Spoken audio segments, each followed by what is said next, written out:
الحمدللہ وکفا وسلام علی عبادہ الذین اصطفى اما بعد اعوذ باللہ من الشیطان الرجیم بسم اللہ الرحمن الرحیم واخفض جناحک لمن اتبعک من المؤمنین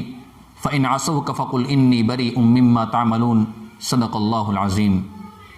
میرے دوستو، میں نے آپ حضرات کی خدمت میں حضرت عمر ابن عبدالعزیز رحمۃ اللہ علیہ کے حوالے سے، آپ کی زندگی کے حوالے سے، آپ کی سیرت کے حوالے سے کچھ باتیں پیش کی تھیں۔ میں نے اس میں بیان کیا تھا کہ حضرت عمر ابن عبدالعزیز رحمۃ اللہ علیہ کا تعلق کس گھرانے سے ہے، آپ اس دنیا کے اندر کیسے آئے ہیں، اور آپ کا اور حضرت عمر ابن خطاب رضی اللہ تعالی عنہ کا رشتہ کیا ہے۔ اور ایک واقعہ میں نے آپ کی خدمت میں مزید پیش کیا تھا کہ حضرت عمر ابن عبدالعزیز رحمۃ اللہ علیہ کو اللہ تبارک و تعالیٰ نے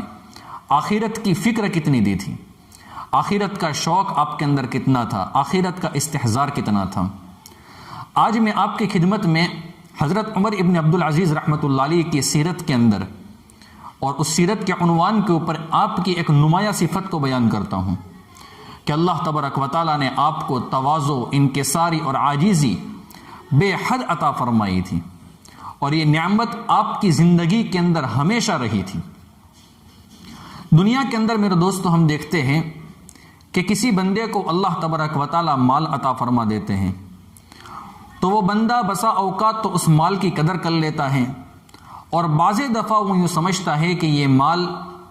اللہ کی نعمت نہیں ہے بلکہ یہ میرا اپنا کمایا ہوا مال ہے، اور اس مال کی وجہ سے وہ تکبر جیسی گندی بیماری کے اندر مبتلا ہو جاتا ہے۔ اس مال کے ذریعے سے وہ اللہ کی نافرمانی کرتا ہے، اس مال کے ذریعے سے وہ گناہوں کے اندر مبتلا ہو جاتا ہے، اور اس کو اللہ تبارک و تعالیٰ کا فضل اور اللہ تبارک و تعالیٰ کا کرم نہیں سمجھتا ہے۔ وہ اللہ کے دربار میں کبھی یوں نہیں کہتا ہے کہ یا اللہ میں اس مال کا مستحق نہیں تھا، پھر بھی آپ نے مجھے یہ مال دیا تھا۔ بسا اوقات دنیا کے اندر کسی بندے کو اللہ تبارک و تعالیٰ عزت دے دیتے ہیں، شہرت دے دیتے ہیں، دنیا کے اندر کوئی بڑی پوسٹ اور کوئی بڑا عہدہ اس کو دے دیتے ہیں، لوگوں کے دلوں کے اندر اس کی محبت ڈال دیتے ہیں، لوگ اس کی عزت کرتے ہیں، لوگوں کے دلوں میں اس کا وقار ہوتا ہے۔ بسا اوقات بندہ اس کی قدر بھی کر لیتا ہے، لیکن یہ بات بھی ہم نے اور دنیا والوں نے دیکھی ہے کہ بندہ کبھی کبھار اس کو اللہ کی نعمت نہیں سمجھتا ہے، اور اس نعمت کا بھی غلط استعمال کر کے وہ تکبر جیسی گندی بیماری کے اندر مبتلا ہو جاتا ہے، اور اس نعمت کے ذریعے سے وہ لوگوں کے اوپر ظلم کرتا ہے۔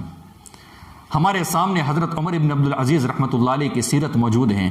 کہ آپ کو اللہ تبارک و تعالیٰ نے مال دیا تھا، آپ کو اللہ تبارک و تعالیٰ نے پیسے دیے تھے، رویل فیملی سے آپ کا تعلق تھا، عزت اللہ نے آپ کو دی، شہرت اللہ نے آپ کو دی، ساری نعمت اللہ تبارک و تعالیٰ نے آپ کو دی، لیکن اس کے باوجود زندگی میں ایک پل کے لیے بھی آپ تکبر جیسی گندی بیماری کے اندر مبتلا نہیں ہوئے ہیں۔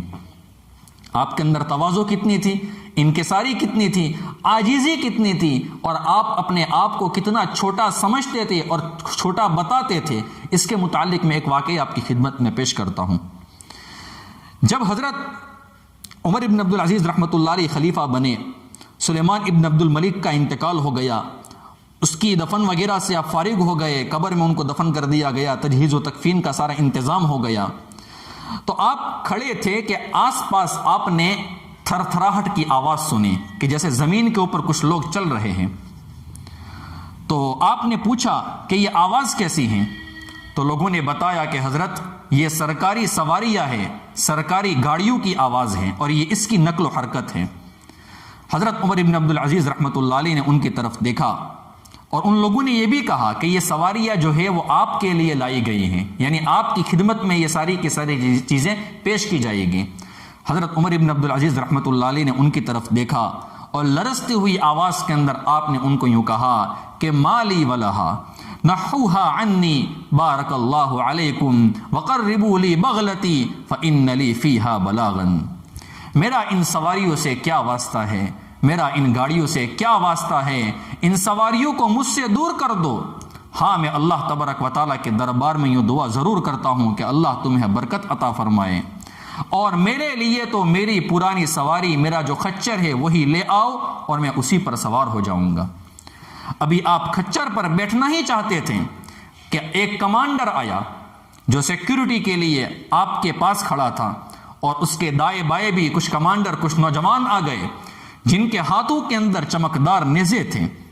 اور چمکدار نیزے انہوں نے پکڑے ہوئے تھے۔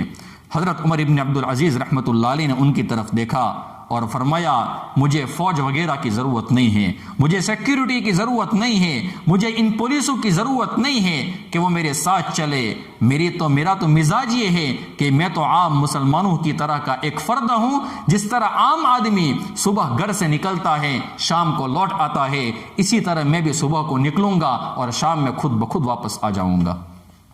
تواضع دیکھیں، سیکیورٹی آپ کے سامنے پیش کی گئی، پروٹوکول آپ کو دیے جا رہے ہیں، لیکن آپ ان سب کو دور کر رہے ہیں اور ایک عام بندے کی طرح زندگی گزارنا پسند کرتے ہیں۔ یہ کہہ کر آپ چل پڑے، لوگ بھی آپ کے ساتھ چل پڑے۔ آپ مسجد میں تشریف لے گئے اور آپ نے اعلان کیا الصلاۃ جامعۃ، الصلاۃ جامعۃ۔ سارے لوگ مسجد کے اندر جمع ہو گئے تو آپ رحمۃ اللہ علیہ، حضرت عمر بن عبدالعزیز رحمۃ اللہ علیہ ممبر کے اوپر چڑھے اور آپ نے خطبہ دیا۔ اور خطبے کے جو الفاظ ہیں نا، وہ میں عربی عبارت آپ کی خدمت میں نہیں پڑھتا ہوں، میں اس کا ترجمہ اور اس کا خلاصہ بتا رہا ہوں۔ آپ نے فرمایا لوگوں، مجھے ایک ذمہ داری سونپی گئی ہے جس کے متعلق نہ مجھ سے مشورہ لیا گیا ہے، نہ دیگر مسلمانوں سے اس کے متعلق مشورہ لیا گیا ہے، اور نہیں تو میں اس خلافت کی اس اہم ذمہ داری کو اپنے لیے پسند کرتا ہوں۔ میری طرف سے تمہیں کھلی ہوئی چھوٹ ہے، کھلی آزادی ہے، تمہیں اختیار ہے۔ اگر میں تم کو خلیفہ کے طور پر پسند نہیں ہوں تو میرے علاوہ تم کسی اور کو اگر خلیفہ بنانا چاہو تو تم بنا سکتے ہو، میری طرف سے تمہیں کوئی پکڑ نہیں ہوگی، کوئی تمہارے اوپر گرفت نہیں ہوگی۔ یہ سن کر مجمع نے ایک آواز ہو کر آپ کی خدمت میں کیا کہا؟ عربی عبارت یہ بنتی ہے قد اخترناک یا امیر المؤمنین ورضینا بک۔ امیر المؤمنین، یہ آپ کیا کہتے ہیں؟ ہم آپ کو منتخب کرتے ہیں اور ہم اس بات سے راضی ہیں، اس بات پر ہم راضی ہیں کہ آپ ہمارے خلیفہ ہو۔ آپ حکومت کی باغ دوڑ کو سنبھالیں، اقتدار کو سنبھالیں، اور ہم اللہ تبارک و تعالیٰ کے دربار میں دعا گو ہیں کہ اللہ تبارک و تعالیٰ آپ کا حامی اور ناصر ہو۔ جب آپ نے یہ صورتحال دیکھی کہ کوئی ایک بھی آواز اس کے خلاف نہیں اٹھی اور سب اس پر مطمئن ہے کہ میں اس ذمہ داری کو سنبھالوں، تو آپ دوبارہ آپ نے اللہ تبارک و تعالیٰ کی حمد و ثنا بیان کی، سرکار دو عالم صلی اللہ علیہ وسلم پر درود پڑھا اور لوگوں کو 3 نصیحتیں کی، اور بہت پیاری نصیحتیں آپ نے کی، جس کا خلاصہ یہ بنتا ہے نمبر 1، لوگوں تقوی اختیار کرو اور گناہوں سے بچنا۔ میرے دوستو، ہمیں بھی تقوی اختیار کرنے کی ضرورت ہے، ہمیں بھی اللہ تبارک و تعالیٰ کا ڈر اپنے اندر پیدا کرنے کی ضرورت ہے۔ اللہ تبارک و تعالیٰ کی نافرمانی سے میرے دوستو ہم اپنے آپ کو بہت بچائیں۔ دوسری نصیحت آپ نے جو کی ہے وہ یہ ہے کہ دنیا کو زیادہ جمع کرنے کی فکر نہ کرو۔ میرے دوستو، ہماری تو صبح سے لے کر شام تک کی باغ دوڑی اسی بات کے اوپر ہوتی ہے کہ دنیا زیادہ سے زیادہ میرے پاس آ جائے۔ نمبر 3، آخرت کے لیے اعمال زیادہ سے زیادہ جمع کرنے کی فکر کرو۔ اور پھر آپ نے موت کی تیاری کی ترغیب دی کہ ایک دن سب کو چھوڑ کر یہاں سے جانا ہے، اس دن کی تیاری کر لو جس دن یہاں سے تم کو اکیلے جانا ہے۔ اس طریقے سے آپ نے خطبہ دیا اور اس طریقے سے آپ نے نصیحت کی۔ وہ کہتے ہیں نا کہ دل سے نکلی ہوئی بات دل پر اثر کرتی ہے، اور یہ باتیں مجمع پر ایسی اثر کرتی گئی کہ لوگوں کی آنکھوں سے آنسو نکل گئے، سخت سے سخت دل نرم ہو گئے۔ پھر آپ نے تھکاوٹ والی آواز کے اندر تھوڑی بلند آواز میں جو جملہ کہا ہے نا، وہ بہت پیارا جملہ ہے۔ فرمایا ایھا الناس من اطاع اللہ وجبت طاعته ومن عصى اللہ فلا طاعة له على احد ایھا الناس اطیعونی ما اطعت اللہ فیکم فاذا عصیت اللہ فلا طاعة لی علیکم۔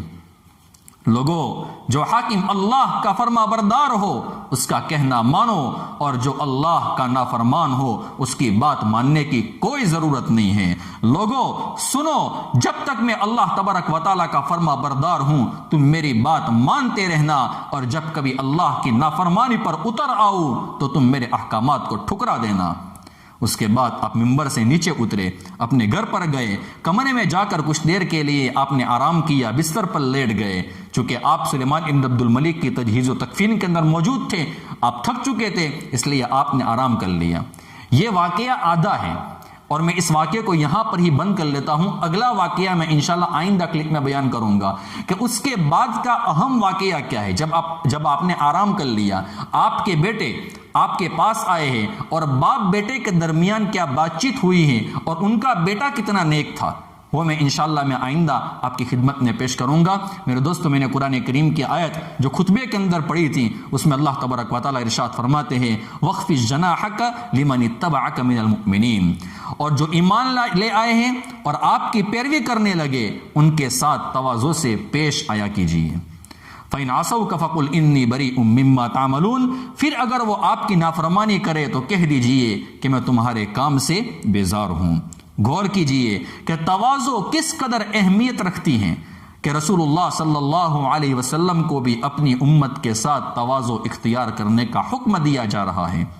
تواضع کے اس حکم کے ساتھ اگلی آیات میں یہ بھی فرما دیا گیا اگر وہ نافرمانی کا راستہ اختیار کرے تو ان سے بیزاری کا اظہار بھی کیجیے, یعنی محبت اور شفقت بھی اللہ کے لیے ہو اور غصہ اور ناراضگی بھی اللہ کے لیے ہو.